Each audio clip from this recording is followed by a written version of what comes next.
자, 오늘 1절에 기업 물을 자가 나옵니다.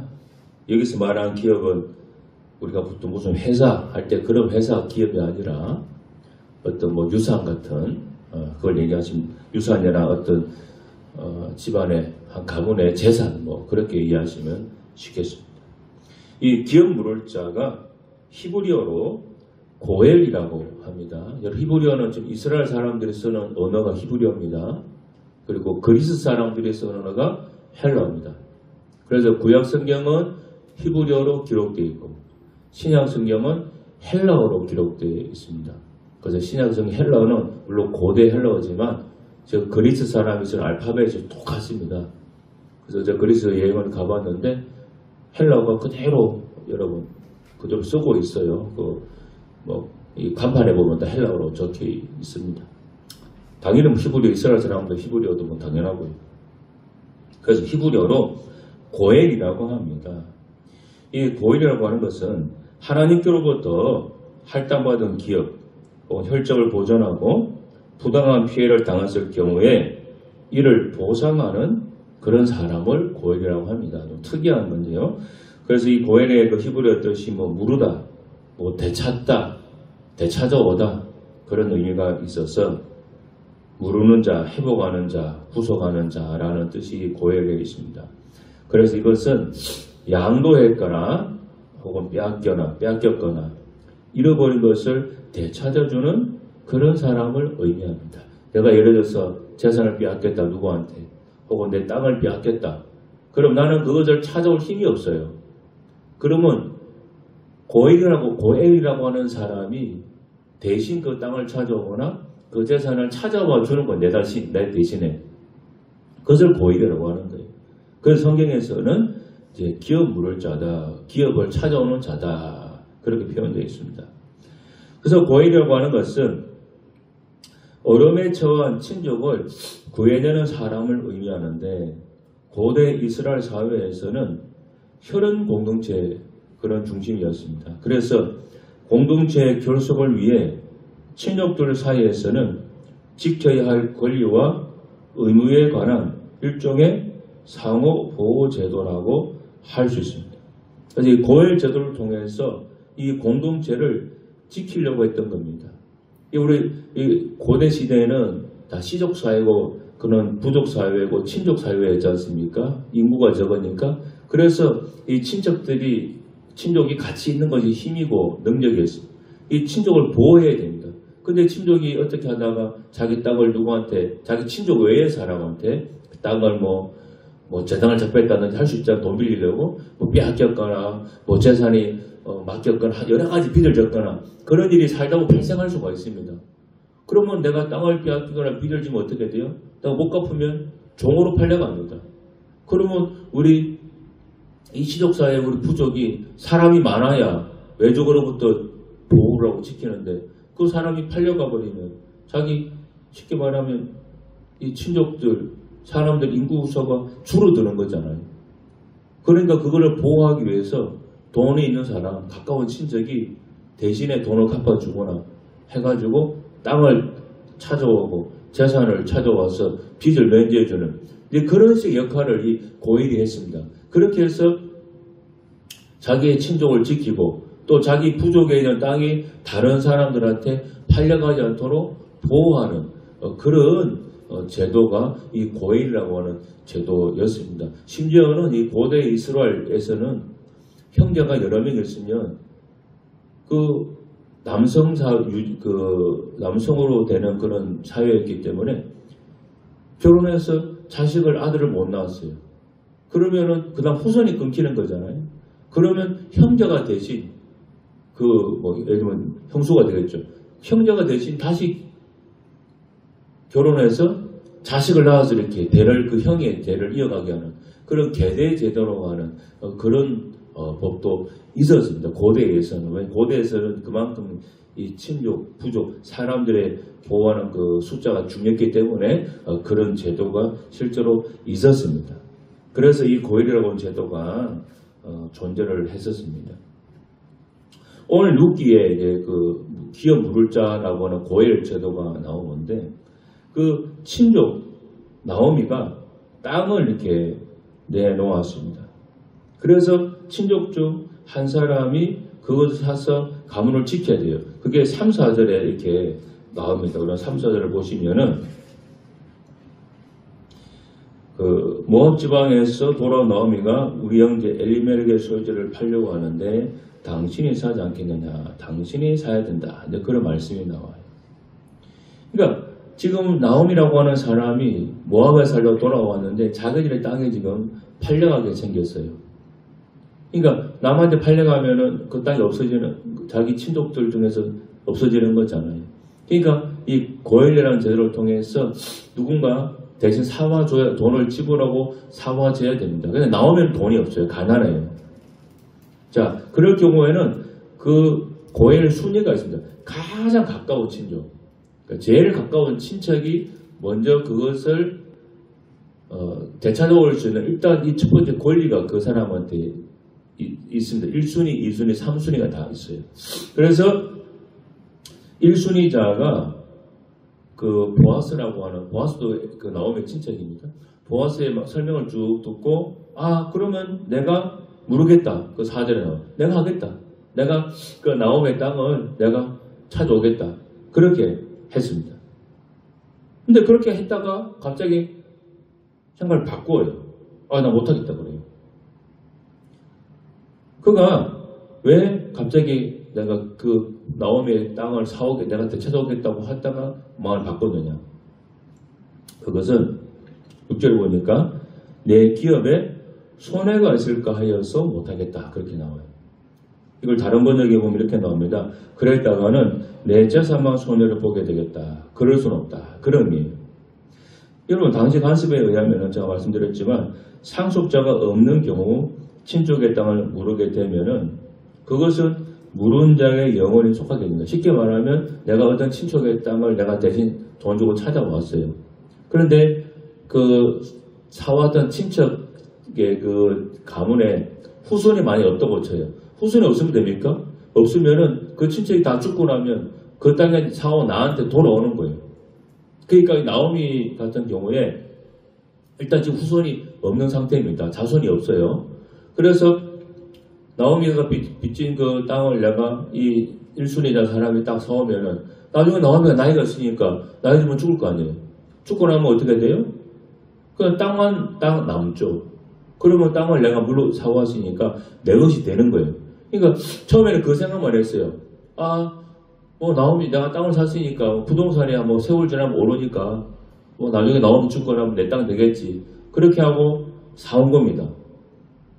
근데 나중에 보아스가 뭐라고 하는가 하면 그 땅도 사와야 되지만 기업을 물을 때는 그 집안의 사람도 같이 내가 데리고 와야 돼요. 즉 나오미의 며느리라고 하는 그 룻이 있었습니다. 룻이 남편이 죽었어요. 그러니까 땅만 찾아오는 게 아니라 그 룻이라고 하는 그 모압 여자도 같이 데리고 자기 집으로 데리고 와야 돼요. 즉 데리고 와서 살아야 됩니다. 그러니까 이 기업 물을 1순위자가 룻과 같이 살아야 돼요. 결혼을 해야 돼요. 그럼 어떻게 됩니까? 결혼하면 자식이 낳잖아요. 그러면 자식이 낳으면 내가 사온 그 땅이 그 자식한테 가는 겁니다. 그러니까 이 사람이 생각할 때 나는 나오미만 죽으면 내 땅 될 줄 알았는데 나중에 내가 룻까지 데려와가지고 그 룻이 자식 낳으면은 내가 사온 그 땅이 그 사람한테 그 자식한테 가버리네. 이 생각이 딱 든 거예요. 그러니까는 나중에 보니까 자기는 돈만 쓰고 나한테 돌아오는 게 없잖아요. 그래서 아이고 내 손해보나 싶어서 나는 물지 않겠다. 그렇게 딱 거절을 하는 겁니다. 그런데 이 사람은 하나만 알고 둘은 알지 못했던 겁니다. 이 1순위자 이 사람은 오직 자신에게 물질적 이익이 되느냐 손해가 되느냐 거기까지만 생각을 했던 겁니다. 그래서 큰 미래에 있을 그 복을 걷어차버린 거예요. 이게 무슨 말인가 하면 이 룻이라고 하는 여자, 모함 여자, 이방 여자인데 룻을 통하여 장차 미래에 주어질 그 복의 원천을 전부 다 자기 발로 걷어찬 거예요. 자, 성경에 이 룻이라고 하는 여자가 왜 중요하냐? 여러분, 이 룻은요, 룻을 통해서 나중에 몇 대만 지나면 누가 태어나는가 하면 다윗이라고 하는 왕이 태어납니다. 룻을 통해서 다윗 왕이 태어나요. 그리고 다윗 왕을 통해서 나중에 누가 나옵니까? 바로 우리가 믿는 예수님이 다윗 후손입니다. 그러니까는 이 이스라엘 사람은 눈앞에 있는 이익만 본 거예요. 내가 이 사람을 내가 기업을 물으면은 나한테 손해가 되겠다. 그 생각만 한 거예요. 내가 룻을 데려왔을 때 정말로 수십 년 뒤에 혹은 몇천 년 뒤에 정말로 나를 통해서 이 가문을 통해서 다윗 왕이 태어나고 한 민족을 살리는 왕이 태어나고 예수님이 오는 그런 놀라운 축복이 있는데 그거를 보지 못했던 거예요. 자기만 생각하는 사람이었기 때문에 그렇습니다. 어려운 사람, 이웃을 생각을 안 한 거예요. 그래서 하나님께서 그의 이름을 어떻게 불렀습니까? 오늘 1절에 나오죠. 여기 1절에 뭐라고 나옵니까? 아무개요라고 나오죠. 아무개요. 히브리어로 펠로니 알몬이라고 하는 말입니다. 아무개요. 우리 한국말로 의미하면 뭐 어떤 사람, 한 사람 그런 뜻이 되겠습니다. 여러분 베들레헴이라고 하는 도시는 작은 도시입니다. 그리고 그 당시에는 사람도 인구도 많지 않았습니다. 거기에다가 기업 물는 일에 있어서는 이 보아스라는 사람보다는 1순위예요. 그러니까 더 중요한 사람이에요. 보아스보다 우선권이 있는 사람입니다. 그런데 성경에서는 이 아무개 1순위자 사람 이름을 아무개라고만 딱 적어놨어요. 보아스보다 더 우선권이고 중요한 사람인데. 근데 여러분 보아스가 그 1순위자 사람을 불렀을 때 그 사람 이름 있겠죠? 아무개라고 불렀겠냐고. 성경에 나오지 않지만 당연히 그 사람 이름을 불렀겠죠. 1순위자 있는 사람한테 아무개여 나오고 있다고 기어 물으라 했겠냐고. 누구누구여라고 이름 불렀겠지. 근데 성경에서는 왜 이름을 적지 않고 아무개여라고 딱 이렇게 했겠습니까?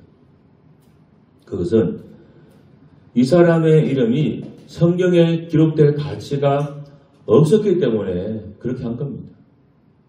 룻기에는 시어머니 나오미의 말을 듣고 다시 모압으로 돌아간 그 며느리 오르바라고 하는 여자 이름도 기록되어 있습니다. 여러분 구약에서요 이방인은요 사람 취급 안 했습니다. 이방인은 그냥 죽여야 되는 그런 존재였습니다. 구약시대 유대인들에게. 그 유대인들에게서 이방인은 중요하지 않아요. 근데 룻기에는 보면요 오르바라고 하는 이방 여자 이름도 기록이 되어 있습니다.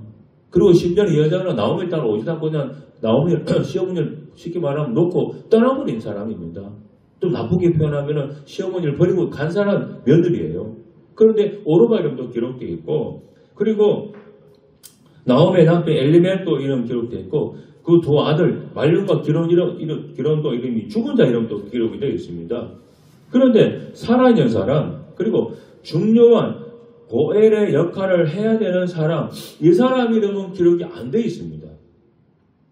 하나님께서 그의 이름을 밝히자는 이유가 무슨 인권 보호 때문에 사생활 보호 때문에 기록 안 한 게 아니죠. 그 이름 석자가 기록될 가치가 없었기 때문입니다. 불쌍하고 가난한 친족을 돌볼 책임은 외면하고 오로지 자신만을 위해 살았던 사람을 그냥 아무개라고 한 겁니다. 룻은 지금은 당장 볼품없는 짐덩이 같은 사람 존재이지만은 그 안에는 엄청난 하늘의 비밀이 감춰져 있는 거예요. 그런데 이 놀라운 비밀을 아무개라고 하는 이 사람을 그것을 못 본 겁니다. 이 비밀을, 축복의 비밀을.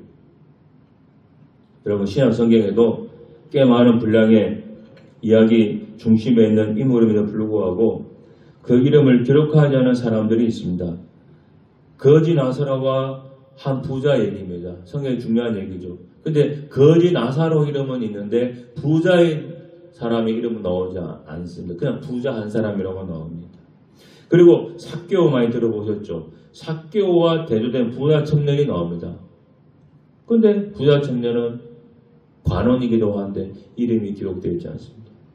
하나님께서 그의 이름을 기록하지 않으셨죠. 그들 역시 그냥 아무개였기 때문이요. 2013년 7월 30일 AFP 통신은 한국인 바이올리니스트 김민지 씨가 3년 전 영국에서 도난당한 20억 원 상당의 바이올린이 회수가 되었다, 되찾았다라고는 보도를 한 적이 있습니다. 바이올린 값이 20억 원이에요. 그러니까 런던 경찰청은 도난당한 스트라디바리우스 바이올린을 잉글랜드 미들랜드 지방에서 확보해 전문가 확인을 거쳐 런던의 시설에서 보관하고 있다고 밝혔습니다. 그런데 이 기사의 중요한 그 초점은 바이올린 가격이 아닙니다. 이 바이올린이 비싼 그게 있지 않아요. 도둑들이 바이올린의 가치를 모르고 단돈 17만 원에 팔았다고 하는 거예요. 이 바이올린 가치가 20억이 넘는데 이 바이올린 훔쳤던 이 도둑이 10대들인데 그냥 17만 원에 팔았던 겁니다. 가치를 판단할 안목이 없는 사람에게는 최고의 악기도 낡은 연식용 바이올린에 불과한 것입니다. 값어치를 모르는 사람에게는 감개토왕 비도 빨래판일 뿐입니다. 진가를 모르는 사람은 보려청자도 그 밥그릇으로밖에는 사용하지를 못하고 셰익스피어 친필책도 라면 그릇 받침대로 사용할 수밖에 없습니다. 이런 식의 가치를 모르는 사람을 성경에서 뭐라고 하느냐? 아무개여라고 하는 것입니다. 한 사람이 오래된 집을 사서 개조하려고 했습니다. 집을 하나 청소하다가 낡은 상자를 발견했는데 그 안에는 먼지가 쌓인 오래된 책들이 있었습니다. 근데 그는 그 책들이 쓸모없다고 생각해서 헌책방에 그냥 헐값으로 팔았습니다. 고물로. 나중에 알게 된 사실은 그 책들이 셰익스피어의 초반폰으로 엄청난 가치를 지닌 희귀본이었다고 하는 사실입니다. 그는 가치를 몰라서 보물을 잃어버린 것입니다. 이 아북이라고 하는 이 사람이 바로 그런 거예요. 루시라고 하는 여자, 그 가치를 못 본 겁니다. 오직 자신만 생각하고 하나님과 교회와 이웃을 위해서 전혀 손해를 보려고 하지 않은 사람이 아무개입니다. 여러분, 세상에서 제일 나쁜 사람은 나쁜 사람이 아니라 그래요. 나쁜인 사람이 나쁜 사람이라고. 나쁜인 사람. 나쁜인 사람. 자기만 생각하는 사람. 여러분, 그것을 잊으시면 안 됩니다. 그리스도인들에게 있어서 가장 중요한 것은 평범한 것 속에서 주님을 따르는 겁니다. 매주 주일 예배 드리고 말씀을 읽고 기도하는 생활들, 그런 것 같은 겁니다. 사실 우리 실생활에서 이런 것들을 지킨다 그래서 큰 이익이 없고 사실 안 지켜도 그만입니다. 우리가 오늘 주일날 일주일에 한번 예배 드리는데 이거 사실 우리 시험 공부하는 학생들 아침에 이 시간 나오려고 그러면 피곤하고 귀찮기도 하죠. 오늘 여러분 이것을 한번 지킨다 그래서 내일 갑자기 내가 뭐 축복을 받거나 내 삶이 달라지거나 그런 건 없어요. 갑자기 뭐 머리가 좋아지거나 뭐 하늘에 돈벼락 떨어지는 그런 일 없어요. 뭐 지켜도 그만 안 지켜도 그만인 일을 수 있습니다. 그러나 이런 평범해 보이고 가치 없어 보이고 그냥 안 해도 상관없다고 생각되는 그것들 하는 것, 이것들이 바로 정말로 나오미와 루스의 그 가문을 내가 되찾아오는 이 보아스 같은 사람이라고 하는 거예요. 지금 당장은 손해 같지만은 정말 어려운 사람 돌봐주는 거. 지금 나오면 어려운 사람이잖아요. 그 어려운 사람을 내가 도와주는 거. 그들을 위해 내 돈을 쓰는 거. 그 행위가 바로 나중에는 축복으로 이어진다고 하는 사실입니다. 룻기에서 아무개는 룻과 나오미를 통해 주어질 하나님을 복을 그냥 손해로만 보았습니다. 우리는 종종 세상의 눈으로 가치를 판단해요. 아무개처럼 눈앞의 소녀 이익만을 계산합니다. 오늘 우리가 출예배 드리는 이것들, 그리고 때론 성경 읽는 것, 때론 기도하는 것을 세상의 눈으로 그 가치를 매기는 일이 자주 있습니다. 이것이 나한테 뭐 도움이 되는가? 이것이 나한테 뭐 소용이 되는, 이익이 되는가? 자꾸 그런 식으로 교인들이 많이 판단을 해요. 여러분, 그렇게 하면은 당연히 우리가 지금 하는 이 모든 행동과 행위들이 우리에게 크게 이익이 안 됩니다. 하지만 그렇게 하는 사람은 이 눕게 나눈 아무개여처럼 나중에 먼 미래에 있는 하나님의 계획과 축복을 내 스스로 발로 걷어차는 그런 사람과 다르고 없습니다. 보아스처럼 하나님의 백성으로서 어려운 친족을 돌보고 그리고 평범한 그런 순종의 길을 걷는 자에게 그런 사람이 될 때 그것이 바로 우리에게 영원한 축복의 통로가 됩니다. 이 고월이라고 하는 제도는 뭐 지키라고 정해놓은 제도 있기는 하지만은 사실은 지키지 않는 사람이 많았습니다. 왜? 나한테 손해가 될 수 있으니까. 그러나 보아스는 왜 지켰습니까? 두 가지죠. 어려운 친족을 내가 그냥 내버려둘 수 없었다고는 그 이유가 하나 있고, 그리고 성경에서 그렇게 하라고 말씀해 놓았지 않습니까? 그러니까 내 이익과 손해 그거를 생각하지 않고 그 두 가지만 생각한 겁니다. 그래서 지킨 겁니다. 그래서 나중에 보아스가 그런 축복의 사람이 될 수가 있었던 것 꼭 기억하시고, 여러분이 정말로 아무개 같은 사람 되지 말고 보아스 같은 그런 사람 될 수 있기를 축복합니다. 하나님 아버지 고맙습니다. 우리가 당장 눈앞에 이것이 이익이 되느냐, 내게 도움이 되느냐, 그런 잣대로 판단하면 해서는 안 되는 그런 하면 손해되는 일들이 분명히 있습니다. 우리가 주일날 교회 나오고 때로는 성경을 읽고 때로는 기도를 하고 어떤 때는 교회 헌금을 하고 이 모든 것들이 당장에 나에게는 이익이 되지가 않고 때로는 피곤한 것이 될 수 있겠지만은, 그러나 먼 미래에는 그것이 바로 나를 축복의 사람으로 만들어주고 나를 복된 사람으로 만들어줄 수 있다고 하는 그 사실을 잊지 않도록 주님 도와주시옵소서. 예수님 이름으로 기도하옵나이다. 아멘.